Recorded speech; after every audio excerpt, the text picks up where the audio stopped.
Welcome to Women Leaders, Tales, Trails, and Truths, the podcast where we uncover the inspiring stories, journeys, and insights of successful women leaders. Join us each month as we explore the paths that they've taken, the challenges they've overcome, and the truths that they've discovered along the way. So whether you're seeking inspiration, guidance, or a deeper understanding of what it takes to lead, you're in the right place. So let's dive into the next episode. Today, we're joined in the Warwick Innovation District studio by Dr. Penny Gekayoglu, consultant clinical oncologist, chief clinical information officer, and deputy chief medical officer at the University Hospitals Coventry and Warwickshire NHS Trust. Plus, she is also a podcast co-host, she's an author, and much, much more. And she's here to share her tales, trails, and truths with us. So Penny, a very warm welcome. Thank you so much, Penny, for the introduction, and I'm honored to be here with you. Oh, thank you so much. Well, you know how excited I am to be chatting with you today. And it's not just because we have the same first name or a very long last Greek name that people cannot pronounce, but you know I'm a huge, huge fan. Thank you, Penny. So let's start from the beginning, because I heard you once say that you left Greece to come to the UK to study and become a doctor. With the aim of returning to your family in Greece. So I think it's been about 21 years since that first qualification when you became a doctor. We're so glad you're still here. But can you share a little bit about that early journey with us? Of course. So indeed, I came to the UK when I was 17. I wasn't even 18. I couldn't have a driving license. So I came when I finished school and finished my A-levels, and I started my studies in Cardiff, which is the first place I've ever stayed. I wanted to ask you why you're interested in oncology. What was your motivation? Because you knew that from the beginning. I knew that from when I was 12, which is unusual, but we had a very bad experience in my family with my brother dying of cancer. And at that time, that type of cancer, which was a sarcoma, it was quite rare, and there were not many cases, certainly not in Greece, but also worldwide. So he actually had to come here in the UK, get special treatment done in London, and my family, my parents were here, and I stayed with my sister back then. So I was only 11 when that happened. So very curious about the whole subject and, you know, why there was no treatment that could give him a bit longer. So I started digging into things very early on, and I got very interested around the biology of cancer, about research, and what can I do in the future to help advance treatments. So I'm just wondering, where do you get that drive for that pursuit of being the best version of yourself, producing the best possible outcomes, rather than just settling for something that's good enough? Well, something that's good enough, it never appealed for me. I always strove for something better, whether it's something personal in my personal life or professional life. That is not synonymous with perfection. I'm not somebody who is perfect. And in fact, I've written about failure and how failing is really important to help you learn and develop and become better. And again, it goes hand in hand with the education, doesn't it, Penny? Because, you know, when you are reading around not just your own subject and your own discipline, but others, I've got an interest, for example, in medical law, and I'm reading a lot about it. That actually helps me develop as a doctor. Mm-hmm. It helps me with the way I communicate with my colleagues, even with my friends. So I always find opportunities, even when things don't go as well, to actually learn and become better. Yeah, and improve. And I remember you mentioning that to me as far as your doctorate in business administration courses, that you wanted to understand the finance of running a hospital and all the other subjects that a doctor might not normally study in med school. I love the finance. I think it's so different than what I was trained to do. Yeah. But you cannot think healthcare if you don't think about how the system works, and finance is part of it. The implications of my clinical decisions, the resources that are going to be used. So I need to understand resource allocation, don't I? So that drove me to do the MBA before I did the DBA. just to understand the holistic approach to healthcare system. Yeah, I think that's it. You just want an understanding of anything that you're involved in, and you have that passionate for learning. That's brilliant. So, how do you think the profession, your profession, has changed since you first qualified? I mean, we hear about doctors training here and there, and then being tempted to move abroad. So, has that always been going on, or is it more prevalent now? Do you think? I think with globalization, doctors or people who, want to train in disciplines like that do move around, because when my parents were engineers, but I remember them saying that you go to your first job and you stay there for 30 years. And I know you can't do that anymore. You have to gain experiences. And to do that, you have to move around. You have to. I wanted to move around, work in different organizations, see how different organizations approach my discipline, or how healthcare systems work. So you may have seen that I moved in different NHS trusts, and I work with another global company called ICON, and I work with WHO, and all of those, I guess. Working areas make me who I am, and to be able to deliver the best of myself. Yeah, I love that. And just being more holistic and having a bird's eye view of what's going on and who, what other organizations are doing in other different parts of the world. That's right. That's brilliant. So as a doctor and a coach in health and well-being, what are some key principles or practices that you'd recommend for maintaining balance and mental health? Because, burnout can be a real concern for everyone. How can I look after my patients if I don't look after myself? And this is what I say to my colleagues.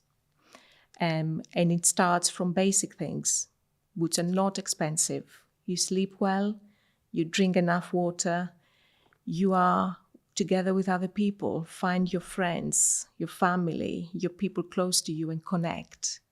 And of course, the food that you eat. If you do those 4 things well, you are likely to be in a better physical and mental state. Okay, sounds simple enough. I try to sleep, try to drink water, try to have that Greek Mediterranean food, but I still sometimes struggle, and maybe others, some of our listeners might too, with just working a little bit too long at some projects and maybe working at the weekend. It seems. Are you getting better at it? You've got the coaching and the training. Does it get easier as you kind of practice it more and tell your patients about it? I definitely use a coaching approach with my patients, but to do so, I need first to understand about the priorities of the individual, because not everybody has got the same priorities, right?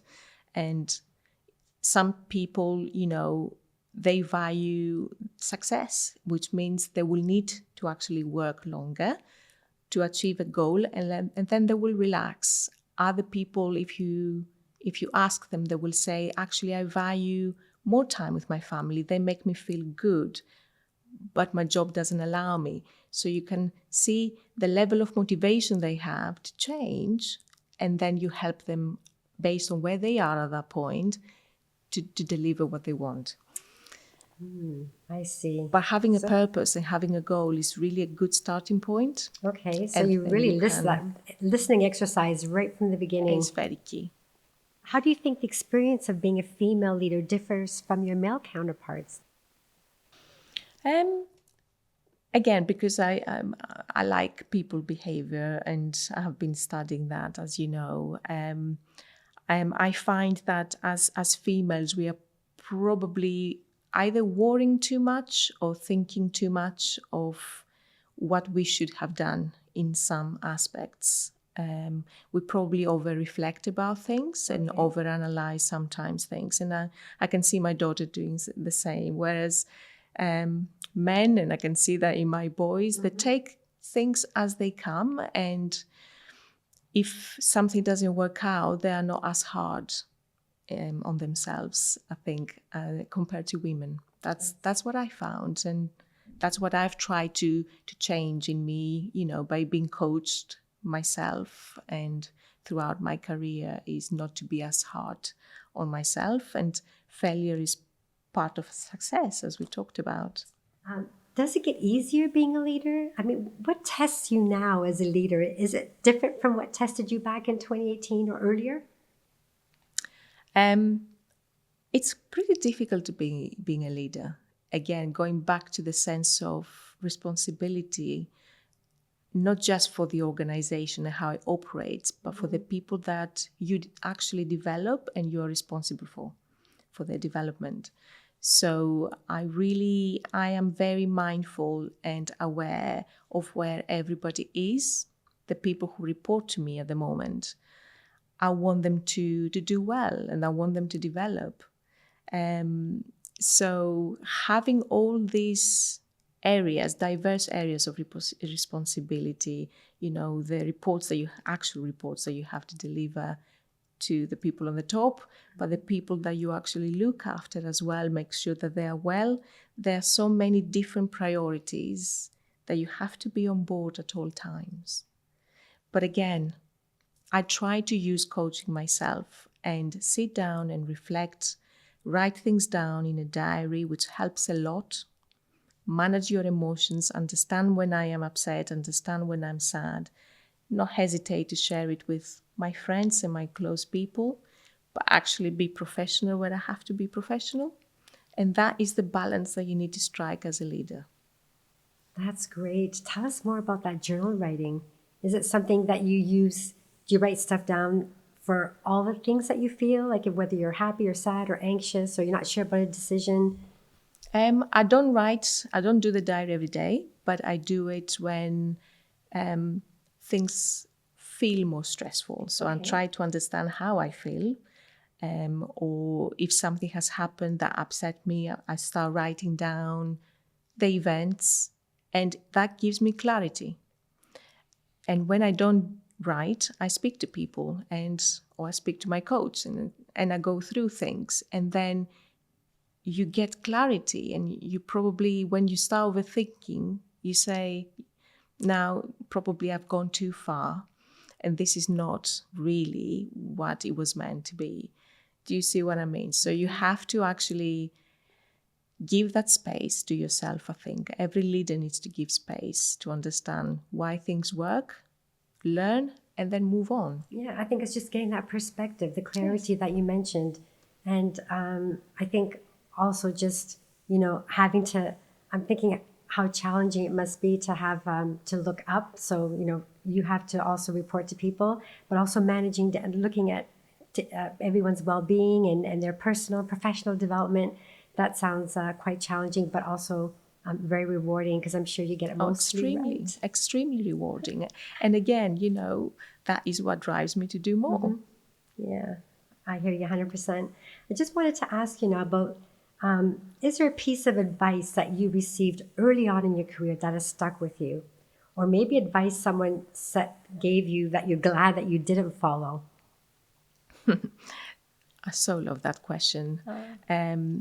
I tried to observe every leader I worked with or I had any encounter with, because I've learned more from those who were not very good leaders, in fact. And that's a very difficult point, because you can be one of them or you can be a completely different person, and it's completely your choice. So I always recognized leadership skills and styles, and what made people happy, what made people stressed, so the impact of their leadership in everybody else. Mm-hmm. And I always wanted to be the person, the leader who people think about positively, that, if I left tomorrow, they will say, we believed in her, she was truthful in what she was saying, she led with integrity, and she always thought about the people, not just the actions. I think for you, it's all about people. And that is so great that you put people first, and also the fact that you can learn about what kind of leader you don't want to be by kind of observing those the leaders that maybe you felt weren't the best. That's brilliant. What about personal development practices? What have you found most beneficial in your journey as a leader, and also as a physician and as a line manager? personal development practices. I always try to give some space during the day for exercise. Going back to the lifestyle component, whatever that exercise may be for, whatever suits anybody, I think when I hear people saying I'm too busy to do exercise, I immediately I sit down and have a coffee with them or a cup of tea and talk about it because everybody can find that time. And exercise doesn't mean going to the gym for 2 hours. That's impossible for most people. But it could mean going out for a walk for 15 minutes in the morning, walk the dog, do another walk at lunchtime, have a break in your work. You don't need to sit 12 hours in front of a computer. And small changes can lead to better outcomes for your body, for your mental health, and for the people around you. So I try to incorporate exercise every single day.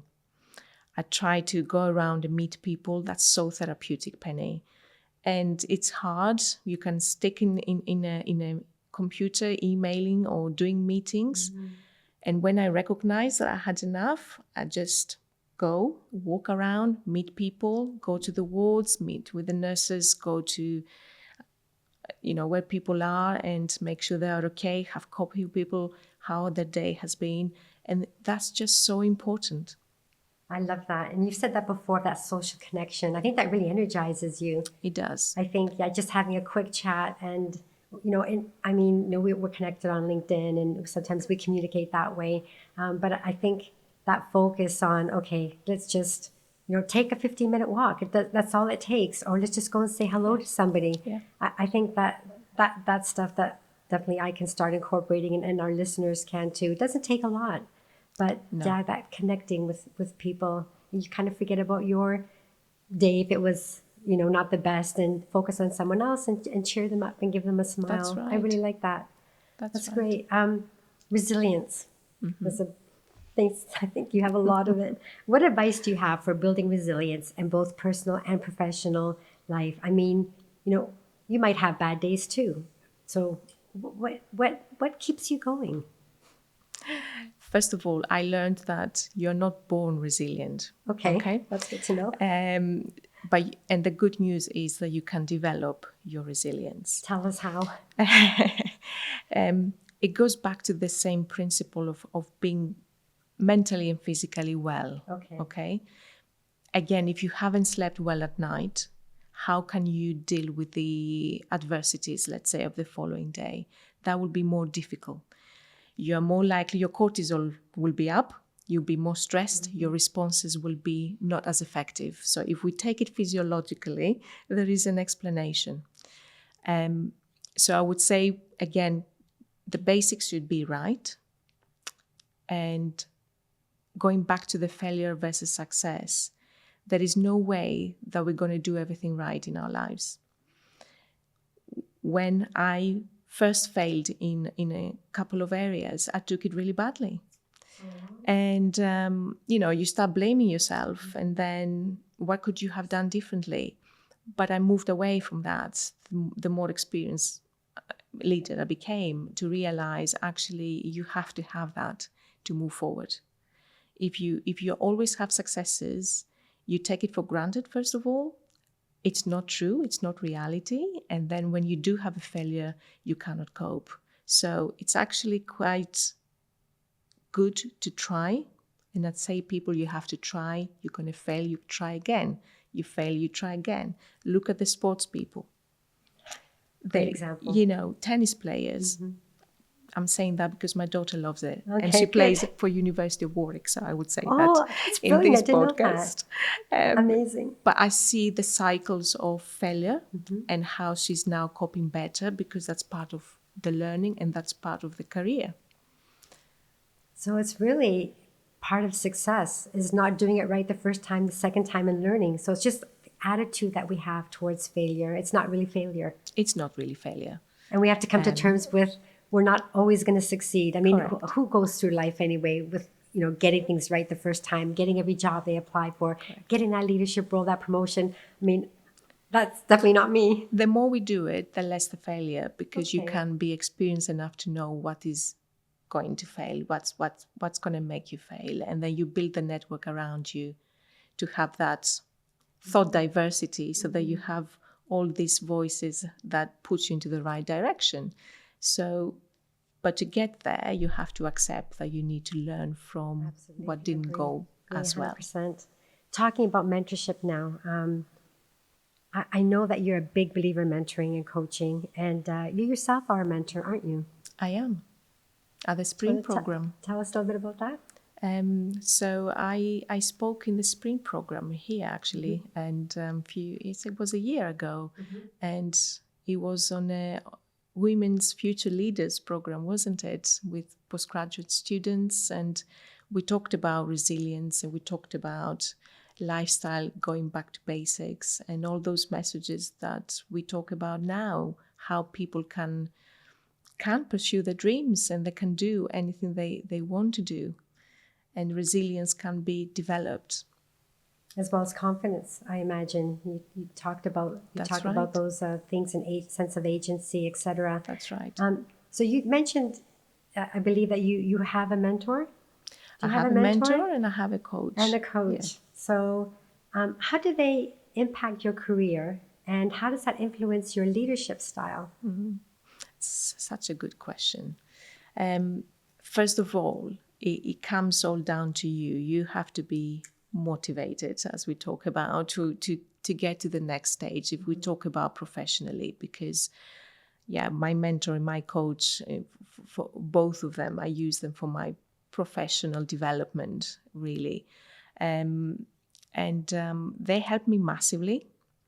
And when you are working in diverse sectors and diverse areas, so I worked in the voluntary sector at board level, and as we talked about, private NHS, you've got so many experiences and so many exposures that a lot happening within 24 hours that you have to make sense of them. All right. So speaking to somebody who is not my partner, who is not a friend, who would be a bit more biased, but actually a third person, I can play back. They usually help me to play back things that have happened, and how I perceived things. My perception changes sometimes, which help me get those events into order and understand them better. So that's what usually a coach does. From a mentor perspective, it helps at the levels where I am, because obviously I want to go higher. And to be able to go higher, I need to understand what the people of those positions learned, so I can follow what they have done. Yeah. So, I mean, you do a lot. You're juggling a lot of roles, and you speak, and you're on panels. You're co-host for that podcast, as we mentioned, doing a lot of reading, another book. So, how do you fit everything into your 9 to 5? Penny, goes back to the purpose. Why am I doing, let's say, my oncology role, right? Mm-hmm. How can I do an oncology role well if I'm not a coach? And if I don't speak about real stories on my podcast, or if I don't try and educate my colleagues, my patients, the public, about prevention, for example. I'm giving a talk this Saturday around prevention and breast cancer in London. I couldn't be the oncologist or the clinician I want to be if I didn't do all of those things. So they are all part of what I do. So Penny, I'd like to ask you this and learn from you if I can. Do you ever completely switch off? Completely switch off? What is that? Completely switch off. So when you finish your day at work and you go home to your family, that's it. You leave work at work and you don't think about it all. And you just have an evening of not thinking about work, not doing anything, not sending an email at 6 or 7 o'clock or 9 o'clock. Oh, totally. Yes. Do you? Yes, totally.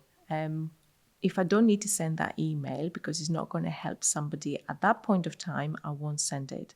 But when you talk about switch off, I will switch off from my day job, but I may be engaged with my book, or I may write a paragraph, because actually that is what brings me into flow. That is what relaxes me. And to you, it may sound work. For me, it's a pleasure. It's That's my your pleasure. choice. You This want is to my write the pleasure. book. You want to write another blog. Or, I sit and read a book with one of my children, and have a conversation. Yes, of course, absolutely. Wow, that is something I think that many of us would like to learn to do. How do you do it? You just tell yourself, that's it. I'm not going to think about my patients. Yes. I'm not going to think about my work. You have to do I that, need to look Penny. after myself just to replenish my batteries. Back the basics, Penny. You have to look after yourself to look after others. Okay? So of course you have to switch off. Even if that is for an hour, and then your mind is a human mind, it will go to other areas, of course, and that's okay too. Okay? We have to allow the mind to go from one space to another, as long as it doesn't stay in the space of work, and it comes back to a relaxing evening so you can have a nice sleep. Because remember, sleep is critical. It's one of the basics. So if you keep working in your computer until midnight, you're not going to sleep. You pass this nice initial part where your deep sleep is slow. So you have to look after yourself.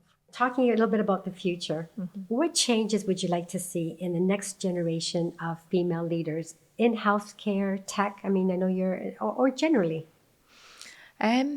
I want to see more females in areas and disciplines where they don't exist. So analytics, for example. Women are inherently very good with data, but these jobs are usually dominated by males. And the good thing that women have is they can communicate the data, you see. So when you analyze them, you're more likely to bring life to that data by communicating them. So I want to see more females in that space. I love that. They can, give that narrative, tell a story about the numbers tell a or the story data. about the numbers. That's right. That's great. Make it meaningful to people. I like that very much. I mean, there are just generally challenges around getting more women into those STEM subjects. What can we do to make that better, do you think? I mean, we have great role models like yourself, but generally, how can we change that? It's giving them the opportunity, Okay. which is going back to the mentorship. Mentorship is great, but you have to have a sponsor as well. And I've recently read a study where it says if we had 10 men, 9 out of 10 will be sponsored by somebody, okay? Whereas if you have 10 women, only 1 out of 10 will be sponsored. And when we say sponsored, it's somebody with in a higher position with power, recognizing the skills in an individual and actually place them in a position where they wouldn't otherwise have the opportunity and give them the resources to thrive. Oh, that's such a big gap, Penny. And I think women need more of that. They need more sponsorship, probably less mentorship. They're super mentored. They're under-sponsored. What advice would you give to women aspiring to make a significant impact in their careers? First of all, having that spark of wanting to make a change is very important. And if you are at that stage, go for it. Define what it is. Have the right people around you. Get your basics right and go forward. Perfect. What do you think has made you successful? My family. I owe a lot, not just to my parents and how, I was brought up with those values, but the family I have created. They give me the strength and the purpose every single day. And that's simple. I think without them, I wouldn't have been able to sit here and talk about all these things and be the resilient leader that I think I am. You're very grateful for that. It sounds. I'm very you give them grateful. all the I credit. give them all the credit, 100%. Just as I'm sure you give your teams a lot of credit. Totally. It's all about people. But me as a person, to be able to go out and support my teams is the family. That's amazing. And I have just one final question. What do you think is the biggest takeaway you hope our audience can learn from today from listening to you speak? Well, I hope that people can see that I'm quite honest about what worked and what didn't work in my journey. And I think any listeners should not be afraid to talk about what those things and how things have started in their lives. Where do they want to be? Nobody should be embarrassed to say, I didn't do well at the beginning, but now I've changed and that's what I want to do. And maybe I had a good job, but I left it because something else drives me more. And I think this is amazing, and people should be driving to do the things that makes them better as people, as personalities every single day, and make the other people around them better, whatever that means. And it's not all about money. It's not. And I can tell you very quickly that I was speaking to a close colleague recently who he's thinking of doing a bit more entrepreneurial work, okay, rather than the day-to-day 9 to 5. But he said it doesn't pay as much, and again, it's exactly as I just told you, that money really doesn't bring happiness. It's the purpose that drives you. Your why. Your why. And once you do what you love to do, everything else will come because you will be in a different psychological state. You'll be create happy. more. You'll be happy to create more and do all those changes that bring you happiness and bring the best out of you. That's just such a great message, and I can't thank you enough for sharing all the things that you did with us and that final takeaway. Penny, it's been an absolute pleasure. I'm so grateful that you came here to our studio and talk to us. Thank you so much. You're very welcome. Such an honor to be here. Thank you, Penny. Thank you.